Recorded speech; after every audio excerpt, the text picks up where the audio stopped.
Harper Perennial and Harper Audio present The Formidable Miss Cassidy by Meihan Boey, performed by Paula Masterson.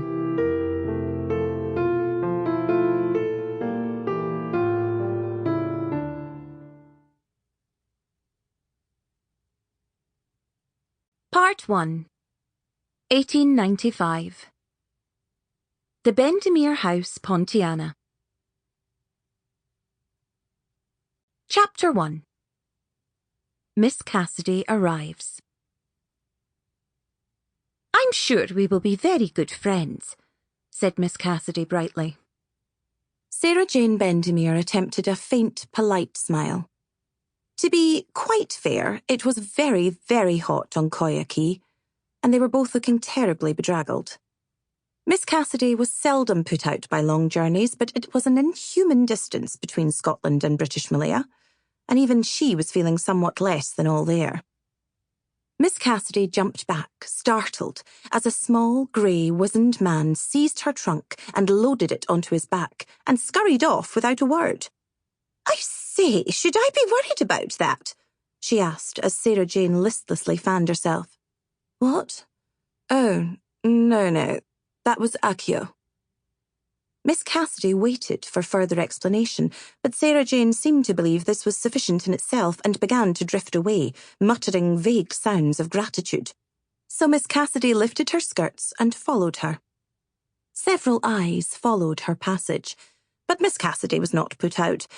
Apart from being tall and, well, of healthy build, she was also blessed with a head of brilliant flame-red hair, which seemed to glow under the tropical sun. She was used to being stared at. Her surroundings were very interesting, and if she had not been so hot, she would have felt an urgent need for her sketchbook. The quay was crowded and noisy.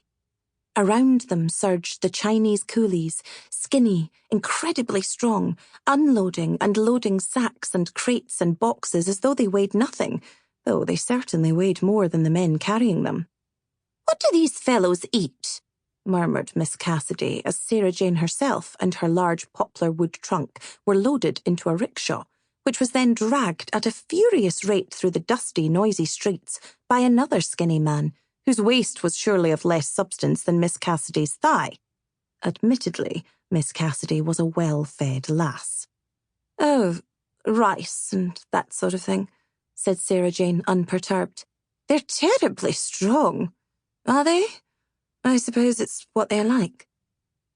It was clear Sarah Jane was not of a descriptive bent, so Miss Cassidy, with neither sketchbook nor notebook to hand, tried her best to memorise what she was seeing.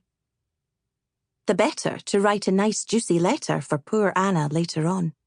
The noise and bustle of the quay gave way now to a panoply of conflicting aromas. Spices mingled with dust and the perspiration off both bullocks and people.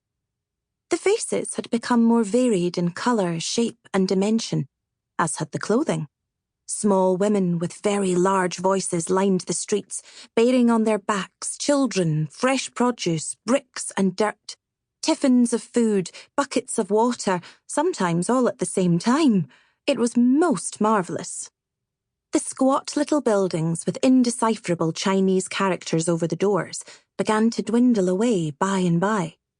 Sarah Jane did not know the names of the large European-looking buildings they passed, but Miss Cassidy recognised churches, mission schools, and what were probably government buildings, not so very different from the ones she'd seen in London. Her family had been horrified to hear that she had accepted a post as a lady's companion in British Malaya. "You will die of cholera within a year," her sister Anna had exclaimed furiously, and nothing would convince her otherwise. It was no use telling her that Singapore was not the wilds of India or Africa, that she was not forging through the jungles, though that would have been a splendid option had it come round. That the Bendemeers seemed a perfectly respectable family. Sarah Jane was said to have a docile and manageable temperament and would not at all be a difficult charge. Miss Cassidy had not told her own family. Sample complete. Ready to continue?